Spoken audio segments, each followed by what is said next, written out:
Shalom sahabat yang dikasihi Tuhan Yesus, puji Tuhan kita bertemu kembali dalam kasih-Nya.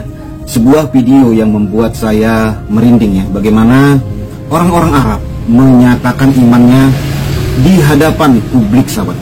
Dan mereka terang-terangan mengaku bahwa Yesus Kristus adalah Tuhan dan tidak takut ketika menyatakan iman kekristenan mereka di hadapan orang ramai. Dan mereka berbahasa Arab. Dan jumlahnya sangat banyak sahabat. Yuk kita tonton videonya.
Kemudian daripada itu akan terjadi bahwa aku akan mencurahkan rohku ke atas semua manusia.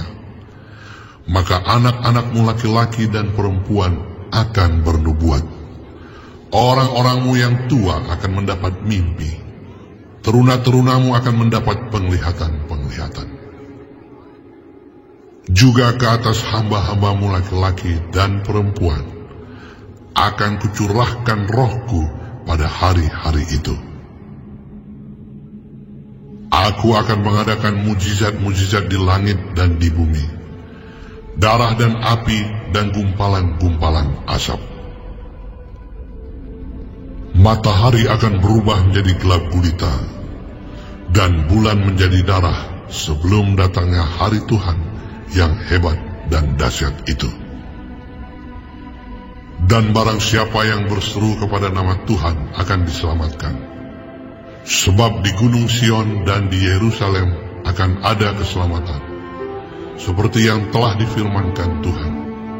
Dan setiap orang yang dipanggil Tuhan akan termasuk orang-orang yang terlepas. Ya, itulah sahabat, sebuah video yang membuat kita merinding ya. Dan saya sangat diberkati sekali bagaimana orang-orang Arab saat ini mengalami lawatan Tuhan.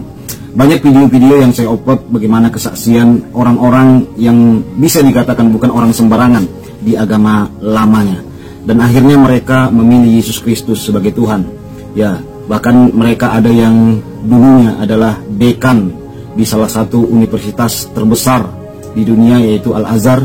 Ada juga seorang guru besar dari Al-Azhar juga mengenal Yesus Kristus sebagai Tuhan. Bahkan ada imam masjid, ada yang ulama, mereka mengakui dan menerima Yesus Kristus sebagai Tuhan dan Juru Selamat. Kita melihat bagaimana kegerakan Tuhan saat-saat ini ya, di Timur Tengah. Bukan kekuatan manusia ini sahabat, tetapi memang Tuhan yang sudah mau melawat Timur Tengah. Kita melihat bagaimana saat-saat ini konflik di Timur Tengah tidak berkesudahan. Mulai dari dahulu sampai sekarang, sesama mereka sering ribut, bahkan saling memerangi. Itulah yang membuat banyaknya orang berpindah menjadi pengikut Kristus. Dan ada video yang saya upload juga bagaimana ulama-ulama di Eropa, di Amerika, mereka sampai menangis berkata bahwa banyaknya imigran-imigran yang akhirnya berpindah kepercayaan menjadi seorang Kristen. Bahkan kata para ulama di Amerika, mereka juga bukan orang sembarangan, mereka para hafiz Quran, kata dia. Dan banyak ulamanya sampai menangis. Ada juga ulamanya sampai meminta tolong bantuan donasi supaya kita bisa terus melindungi agama ini dan terus sebarkan syiar, karena kita butuh dana. Tolong bantu donasi, katanya sahabat. Ya, memang kegerakan Tuhan, revival itu tidak bisa kita batasi sahabat. Ya, ini merupakan pekerjaan Roh Kudus, di mana kata Tuhan di akhir nanti akan banyak orang percaya kepada Tuhan. Bahkan orang-orang Kedar Nebayot akan berkumpul dalam ibadah. Dan kita lihat hal-hal ini mulai tergenapi. Bahkan saya ada melihat bagaimana Tuhan menyertai para pejuang-pejuang Kristus untuk mengusir ISIS di daerahnya. Saudara boleh cek ya di YouTube, ketik saja bagaimana Laskar Kristus yang jumlahnya sangat sedikit tetapi mampu mengusir ISIS, bahkan merebut wilayah-wilayah yang selama ini dikuasai oleh ISIS. Karena mereka selama ini ditekan, dipersekusi, dan akhirnya mereka melawan, saudaraku, tidak mau lagi tunduk kepada ISIS. Akhirnya Tuhan berikan kemenangan gitu. Heran kita ya sahabat ya, walaupun jumlah mereka sangat sedikit sekali loh. Mereka berkata, kita melawan mereka bukan karena agama, tetapi mempertahankan tanah nenek moyang kita yang memang kita dari dahulunya adalah Kristen. Ya, luar biasa kita melihat bagaimana Tuhan bekerja dengan ajaib dan dahsyat, saudaraku. Dan saya percaya di negeri kita juga tidak yang mustahil. Kalau di pusatnya saja, di kiblatnya saja sudah mengalami Tuhan, apalagi di cabang-cabangnya kan. Dan saya percaya lawatan itu akan terjadi juga bagi bangsa kita. Kalau bangsa kita dilawat oleh Tuhan, saudaraku, transformasi bisa terjadi. Maka negeri ini akan dipulihkan, pemerintah kita akan dipulihkan. Bahkan kalau banyak orang takut akan Tuhan, maka kejahatan akan menurun, penjara-penjara akan kosong. Dan itu terjadi di beberapa negara yang mengalami lawatan Tuhan, terjadi transformasi. Kejahatan menurun drastis. Karena apa? Karena kekristenan menjunjung tinggi kasih, perdamaian, dan toleransi. Itulah ajaran Tuhan orang Kristen, sahabat. Bangga dong kita menjadi Kristen, puji Tuhan. Tuhan Yesus memberkati kita semua. Selamat pagi, shalom.